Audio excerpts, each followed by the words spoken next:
Good morning. मैं आज भारतीय संविधान का प्रमुख भाग पढ़ने वाली हूँ। गणना की दृष्टि से कुल 25 भाग है। भारतीय संविधान के प्रमुख भाग एवं संबंधित विषय इस प्रकार है। देखिए नीचे भाग 1 में संघ और उसका राज्य क्षेत्र है। भाग 2 में नागरिकता है। भाग 3 में मौलिक अधिकार और भाग 4 में राज्य की नीति निर्देशकता और भाग 4 के क या 4 के ए मौलिक कर्तव्य है। भाग 5 में संघ है। भाग 6 में राज्य है और 7 में निश्चित है और 8 में संघ राज्य क्षेत्र है। ठीक है। और भाग जो हमारा 9 में है, भाग 9 में है जो पंचायतें हैं और 9 के क में या 9 के ए में नगर पालिकाएँ हैं। 9 के ख जो सहकारी समितियां हैं और भाग 10 में अनुसूचित एवं जनजाति क्षेत्र है। भाग 11 में संघ एवं राज्यों के बीच संबंध है। भाग 12 में वित्त, संपत्ति, सुविधाएं और वाद है। भाग 13 में भारत के राज्य क्षेत्र भीतर व्यापार, वाणिज्य एवं समागम। भाग 14 में संघ और राज्यों के अधीन सेवाएं और भाग 14 के क में अधिकरण। 15 में निर्वाचन और भाग 16 में कुछ वर्गों के संबंध में विशेष उपबंध। भाग 17 में राजभाषा, भाग 18 में आपात उपबंध और भाग 9 में परिकीर्ण और भाग 10 में संविधान का संशोधन। भाग 20 में जो है मिस्टेक हो गई है। भाग जो 20 में है वो संविधान संशोधन। भाग 20 में जो है संविधान का संशोधन। और भाग 21 में अस्थायी संक्रमणकालीन और विशेष उपबंध। और भाग 22 में जो है संक्षिप्त नाम, परम, हिंदी एवं प्राधिकरण पाठ और निदर्शन। ठीक है। अब हम क्वेश्चन लगा लेते हैं। इसका क्वेश्चन लगाने से क्लियर ज़्यादा होता है। भारतीय संविधान को कितने भागों में विभाजित किया गया है? तो 22 भागों में। वर्तमान में पूछे तो 25 भाग बताना है। ठीक है। कार्य कौन सा सम्मिलित नहीं है? नागरिकता संविधान भाग 2 से लिया गया है। मौलिक अधिकार जो भाग 3 में है और मौलिक कर्तव्य जो है, ये जो हमारा मौलिक कर्तव्य जो है ना, वो भाग जो है 4 के ए के अंतर्गत मौलिक कर्तव्य एक मिनट देखिए, यहाँ 4 के ए में रखा गया। ठीक है। यहाँ पर देखिए, देखने में 6 के ए लिख दिया है, इसलिए मौलिक कर्तव्य 4 के ए में है। और राज्य जो है संविधान भाग कितना में लिया गया है? तो 6 में। भारतीय संविधान के किस भाग में 3 सोपानों में पंचायतों बनाने की परिकल्पना की गई? तो पंचायत का भाग कितने में लिया गया है? तो पंचायत जो है भाग हमारा 9 में लिया गया है, तो 9 होगा। देखिए, संविधान के 73वें संशोधन अधिनियम 1992 द्वारा 24 अप्रैल 1993 से अंततः स्थापित संविधान भाग 9 में 3 भागों में पंचायतें बनाने की परिकल्पना की गई है। इस भाग के अनुच्छेद 243 के ख के खंड 1 में कहा गया है कि प्रत्येक राज्य में ग्राम, मध्यवर्ती और जिला स्तर पर इस भाग का उपबंध अनुसार पंचायतों का गठन किया जाएगा।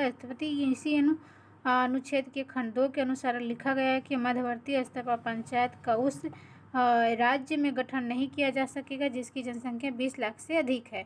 ठीक है।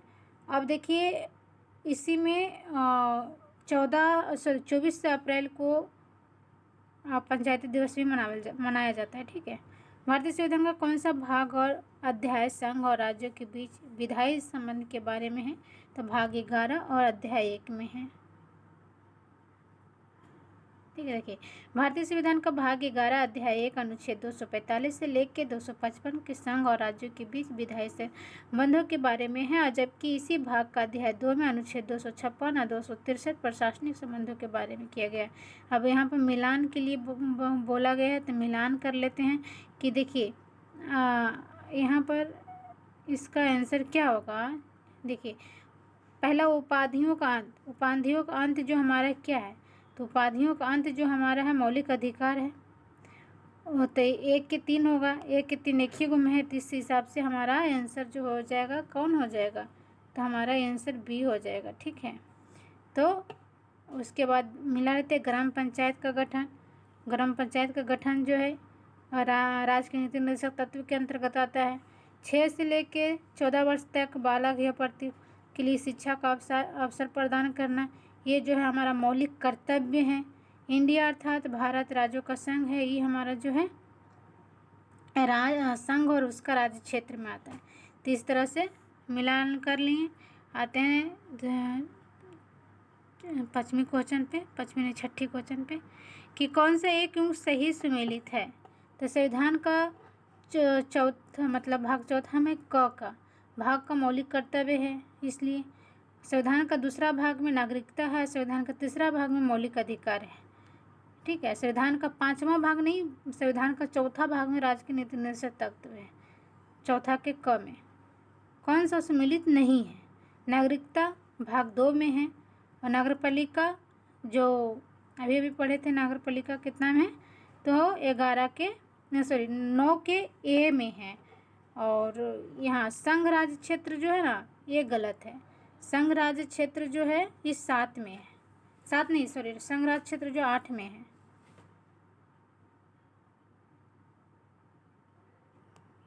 इस तरह से देखिए, इसमें कह रहा है कि नीचे दिए गए कुल में करते समय चुनिए, मतलब कि इसमें मिलान करने के लिए कहा गया था कि यहाँ पर भी यहीं पे मिलान कर लेते कि भारतीय संविधान का भाग 9 में पंचायत है, और भारतीय संविधान का भाग जो 8 में संघ राज्य क्षेत्र है, और भारतीय संविधान का भाग जो 4 के में मूल्य कर्तव्य है, और भारतीय संविधान का भाग 9 के में नागरिक पालिका है। ठीक है, नगर पालिका है। तो इस तरह से मिलान हो गई है। क्वेश्चन है संविधान का कौन सा भाग पंचायती राज से संबंधित प्रावधान है? तो ये भाग 9 में है। भारतीय संविधान का भाग 16 संबंधित किससे है? तो कुछ वर्गों के लिए विशेष उपबंध दिया गया है।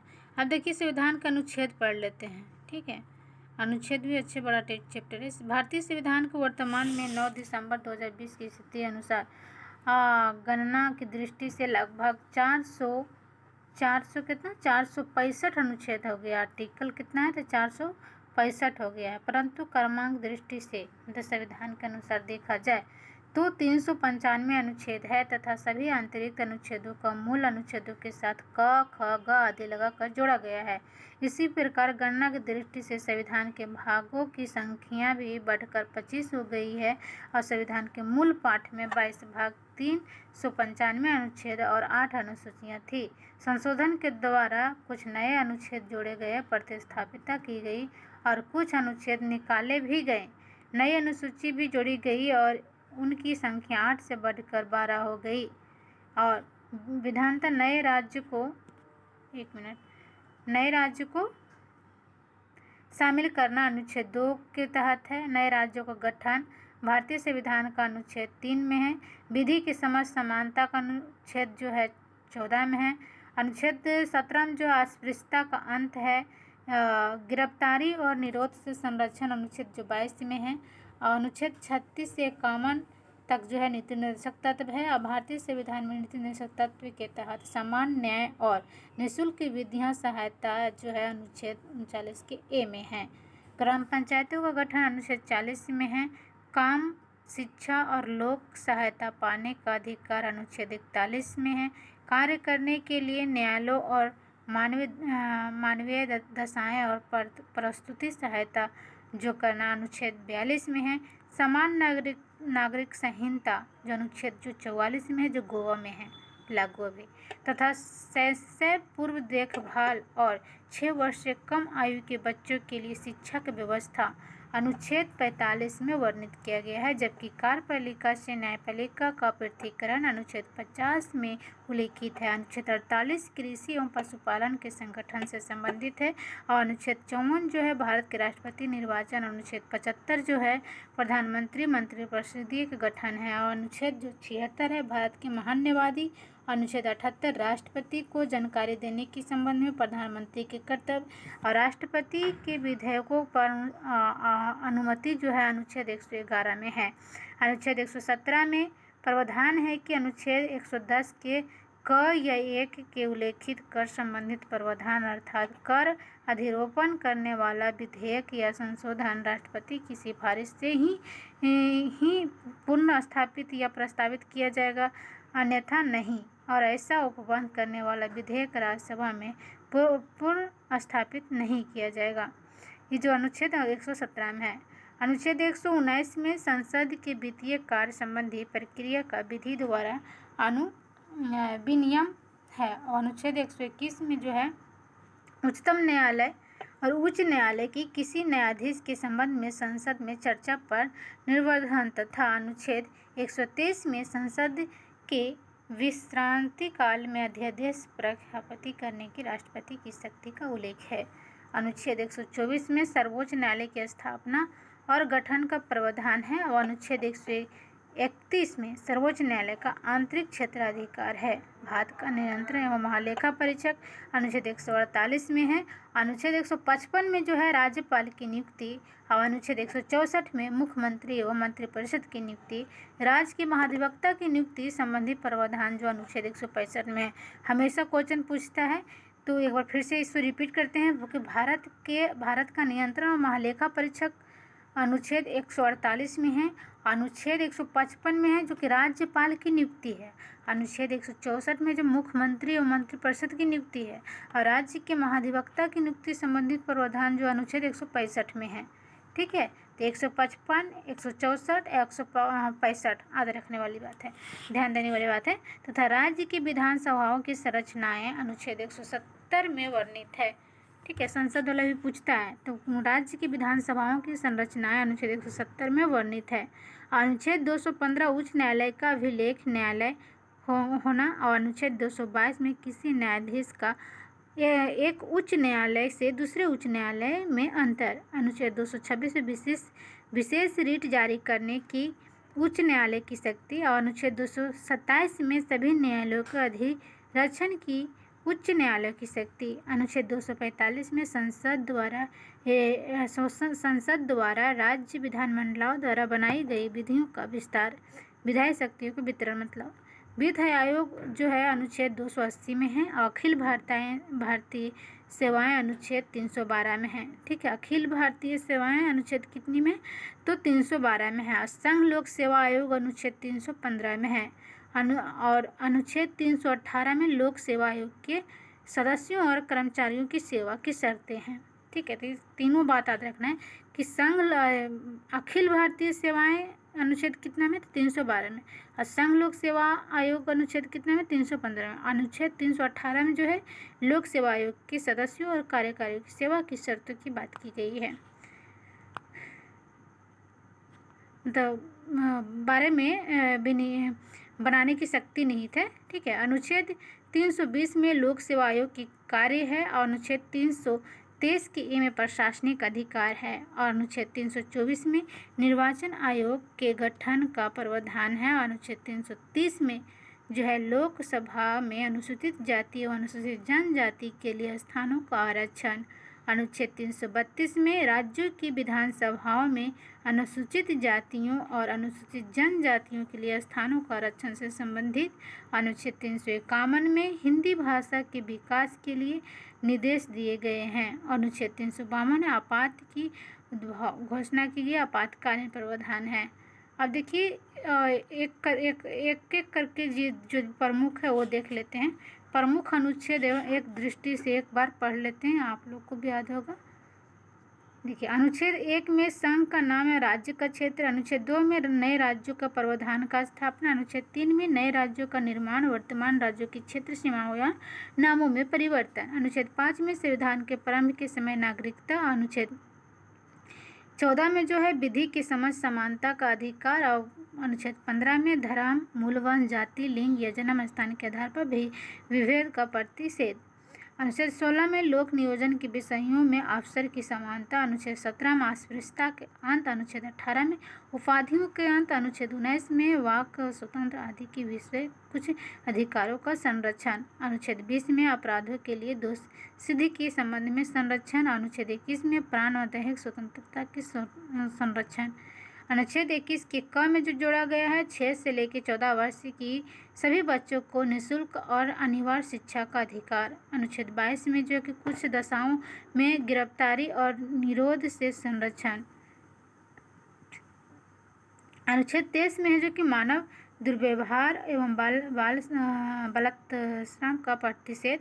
अनुच्छेद 24 में कारखानों आदि में बालकों को नियोजन को प्रतिषेध। अनुच्छेद 25 में अंतःकरण की और धर्म के अबाध रूप से मान्य आचरण अप्रमाण करने की स्वतंत्रता। अनुच्छेद 29 में है अल्पसंख्यक वर्गों के हितों की संरक्षण। अनुच्छेद 32 में है संवैधानिक उपचारों का अधिकार।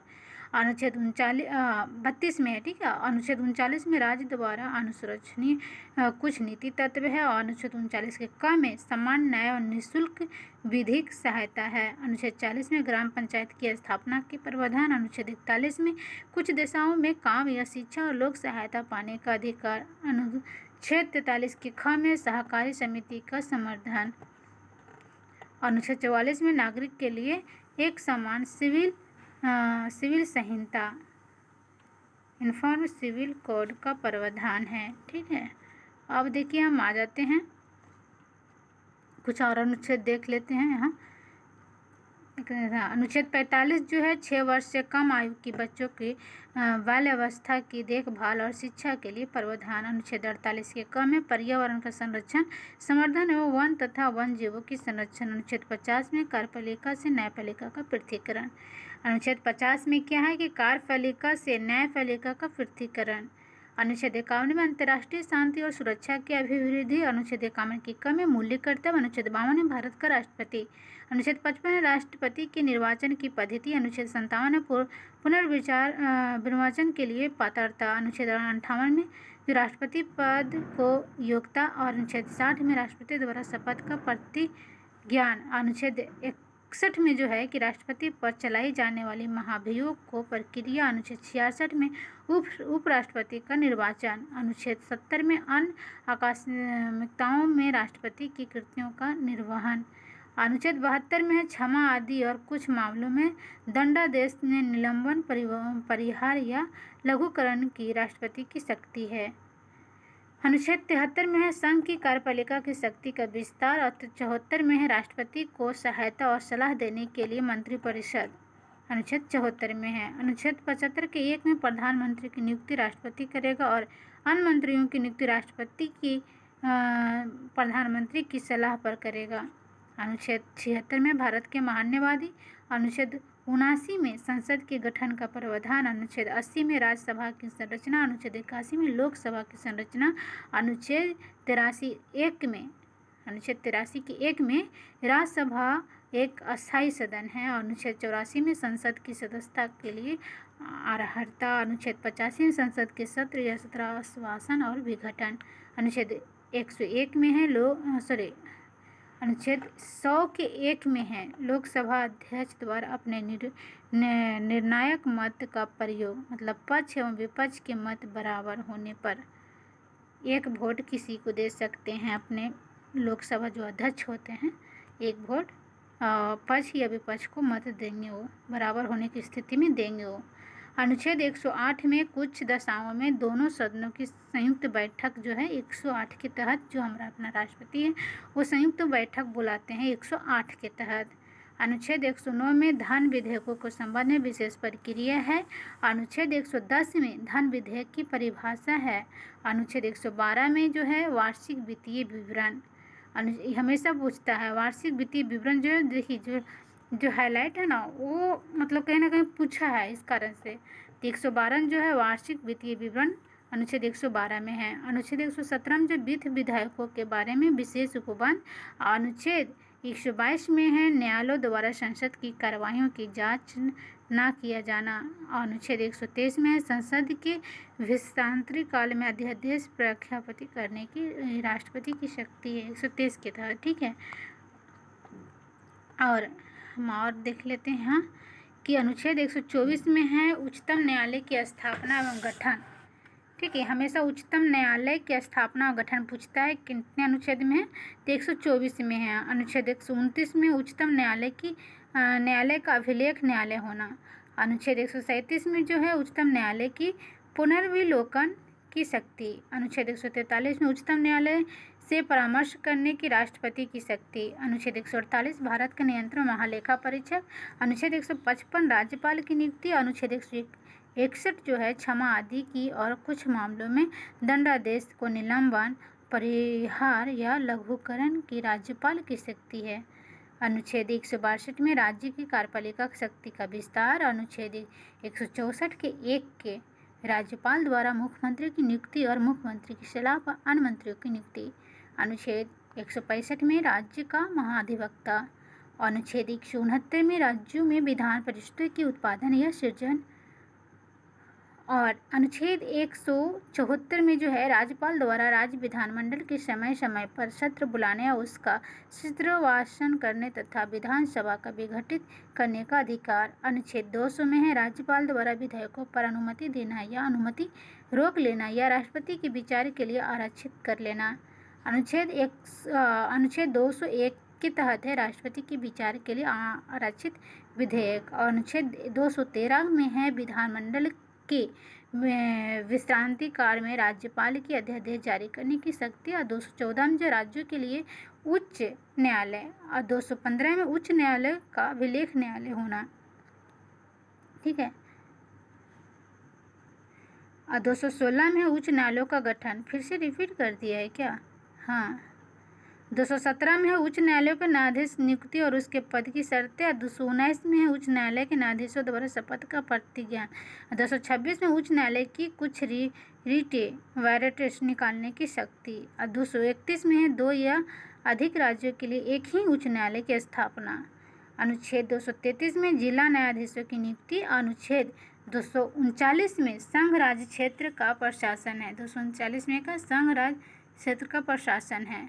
अब देखते हैं हम 239 के क दिल्ली के संबंध में विशेष उपबंध जो 239 में है। अनुच्छेद 239 में। अनुच्छेद 241 में संघ राज्य क्षेत्र के लिए उच्च न्यायालय। अनुच्छेद 243 के क में ग्राम सभा। अनुच्छेद 243 के ख में पंचायतों का गठन। अनुच्छेद 243 के ग में पंचायतों की संरचना। अनुच्छेद 243 के घ में पंचायतों की स्थापना का आरक्षण। अनुच्छेद 243 की झ में पंचायतों के वित्तीय मामलों पर सिफारिश करने के लिए राज्यों द्वारा वित्त आयोग को गठित करने का प्रावधान। और अनुच्छेद 243 के ट में है जो पंचायतों के लिए निर्वाचन। अनुच्छेद 243 के थ में नगरपालिकाओं का गठन। अनुच्छेद 243 के क में नगरपालिकाओं के लिए निर्वाचन। 243 के घ में जिला योजना के लिए समिति। या 243 की य झ में सहकारी समितियों का निगमन। अनुच्छेद 249 में जो है राज्य सूची के विषय के संबंध में राष्ट्रीय हित में विधि बनाने की संसद की शक्ति। अनुच्छेद 253 में राष्ट्रपति कार्यों को प्रभावित करने के लिए विधान। अनुच्छेद 262 में अंतर्राज्यीय नदियों और नदी धुनों को जल में संबंधित विवादों का न्यायीकरण 262 में है। ठीक है। अनुच्छेद 263 में जो है अंतर राज्य में परिषद के संबंध में उपबंध। अनुच्छेद 266 में भारत और राज्यों की संचित निधियों और लोक लेखा के बारे में प्रावधान। अनुच्छेद 267 में भारत की आकस्मिक निधि। 280 में जो वित्त आयोग है। अनुच्छेद 300 के क में विधि के प्राधिकरण के बिना व्यक्तियों को संपत्ति से वंचित न किया जाना 300 क में है। 312 में अखिल भारतीय सेवाएं हैं। अनुच्छेद 315 में संघ और राज्यों के लिए लोक सेवा आयोग है। अनुच्छेद 324 में निर्वाचनों के अधीक्षण, निर्देशन और नियंत्रण का निर्वाचन आयोग में निहित होना। अनुच्छेद 326 में है लोकसभा और राज्यों की विधानसभाओं के लिए निर्वाचनों का वयस्क मताधिकार के आधार पर होना 326 में है। अनुच्छेद 330 में है लोकसभा में अनुसूचित जाति एवं अनुसूचित जनजाति के लिए सीटों की आरक्षण। अनुच्छेद 331 में है लोकसभा में आंग्ल भारतीय समुदाय का प्रतिनिधित्व। 104वें संविधान संशोधन अधिनियम 2019 द्वारा निष्प्रभावी है। अब अनुच्छेद 332 पढ़ते हैं कि राज्यों की विधानसभाओं में अनुसूचित जातियों और अनुसूचित जनजातियों के लिए स्थान का आरक्षण है। अनुच्छेद 333 में राज्यों की विधानसभा में आंग्ल भारतीय समुदाय की प्रतिनिधित्व है, जो 104वें संविधान संशोधन अधिनियम 2019 के द्वारा किया गया था।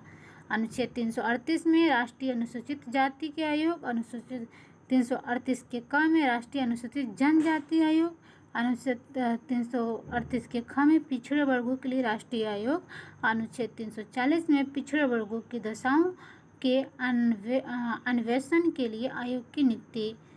343 में जो है संघ की राजभाषा हिंदी और लिपि देवनागरी की घोषित है, 343 में है। अनुच्छेद 344 में राज्य भाषा आयोग है। अनुच्छेद 350 के क में प्राथमिक स्तर पर मातृभाषा में शिक्षा की सुविधाएं। और अनुच्छेद 350 के ख में भाषाई अल्पसंख्यक वर्गों के लिए विशेष प्राधिकारी। अनुच्छेद 352 में राष्ट्रीय आपात की घोषणा युद्ध या बाह्य आक्रमण या सशस्त्र विद्रोह की स्थिति में। और अनुच्छेद 356 जो है राज्यों में संवैधानिक तंत्र के विफल हो जाने की दशा में उपवन। अनुच्छेद 360 जो है वित्तीय आपातकाल की घोषणा करने का प्रावधान। अनुच्छेद 368 जो है संसद के संविधान का संशोधन करने की शक्ति और प्रक्रिया। इस तरह से जो प्रमुख अनुच्छेद था वो हम देख लिए हैं। अब इसका क्वेश्चन लगा लेते हैं कि भारतीय संविधान में कितनी अनुच्छेद है। 400 से अधिक लगा सकते हैं। अगर सिर्फ मूल संविधान के तहत पूछेगा तो 395 अनुच्छेद से ज़्यादा नहीं मार सकते हैं, 395 ही मारेंगे। अब देखिए क्वेश्चन नंबर 2 क्या कर रहा है, जो देख लेते हैं। क्वेश्चन नंबर 2 है कि भारतीय संविधान में आरंभ में कितने अनुच्छेद थे। देखिए आरंभ में लिखा है तो 395 हम बोले थे अभी भी, 395 अनुच्छेद। वर्तमान में भारतीय संविधान में गणन की दृष्टि से कुल कितने अनुच्छेद था, तो गणन की दृष्टि से कुल अभी भी पढ़े थे कि 400 से अधिक है। अब देखिए मूल भारतीय संविधान में कितने भाग, कितने अनुच्छेद और कितने अनुसूची थे। तो जो था 22 भाग था, 395 अनुच्छेद था और 8 अनुसूची था। भारतीय संविधान में शामिल क्या था, 395 अनुच्छेद, 22 भाग और 12 अनुसूची। 12 अनुसूची अब हो गया है। मिलान के लिए कह रहा है नए राज्यों का गठन। भारतीय संविधान भाग अनुच्छेद 3 में नागरिकता, भारतीय संविधान का भाग 2 में मौलिक अधिकार, भारतीय संविधान का भाग 3 में और प्रशासनिक अधिकार की भारतीय संविधान अनुच्छेद 323 के 1 की स्थापना है। देखिए राष्ट्रपति की सिफारिश और बगैर कोई विधेयक जो कर लगाता है विधायी में नहीं रखा जा सकता। यह प्रावधान भारत के संविधान के किस अनुच्छेद के अंतर्गत है, तो 117 के तहत है। ठीक है, अभी भी पढ़े थे ऊपर। वित्त विधायकों के बारे में विशेष उपबंध किस अनुच्छेद के अंतर्गत आता है, तो अनुच्छेद 117 के अंतर्गत आता है। क्वेश्चन नंबर हम 9 देख लेते हैं कि भारतीय संविधान के किस अनुच्छेद के अंतर्गत अखिल भारतीय सेवाओं का प्रावधान किया गया है, तो अनुच्छेद 312 के तहत किया गया है। ठीक है, कौन सा अनुच्छेद सुमेलित है, तो भारतीय का निर्वाचन आयोग जो अनुच्छेद 324 के तहत है। ठीक है, और कह रहे कौन सा सम्मिलित नहीं है, तो अनुच्छेद 39 के में समान न्याय और निःशुल्क विधियां सहायता है। अनुच्छेद 40 में ग्राम पंचायतों का गठन है और 40 में समान नागरिकता संहिता है। पर अनुच्छेद 48 जो है न्यायपालिका कार्यपालिका पृथकीकरण, ये गलत है। जो 48 में है ना वो गलत है, 48 में नहीं 50 में है। ठीक है, वो बात लिखा हुआ 48 में है जो कृषि एवं पशुपालन के संगठन संबंधित है लिखा हुआ उसमें। अब देखिए मिलान ईस्वी में भी कर लेते हैं। कह रहा है कि अनुच्छेद 124 जो है विधायी 24 जो क्या है संघीय न्यायपालिका। अनुच्छेद 5 में क्या है, तो 5 में जो है हमारा नागरिकता और अनुच्छेद 352 में आकस्मिक प्रावधान। अनुच्छेद 300 जो 45 में है विधायी शक्ति का वितरण। इस तरह से सारा क्वेश्चन हम लगा लिए हैं। एक ही क्वेश्चन बार बार रिपीट कर रहा है। हाँ, एक ही क्वेश्चन बार बार रिपीट कर रहा है। तो बाकी हम कल मिलते हैं अगले वीडियो में। हमारे चैनल को सब्सक्राइब कीजिएगा और एक बार वीडियो ज़रूर देखिएगा। अनुच्छेद हाँ लमसम आपको यहाँ इसमें करा दिया गया है, याद हो ही जाएगा आपको।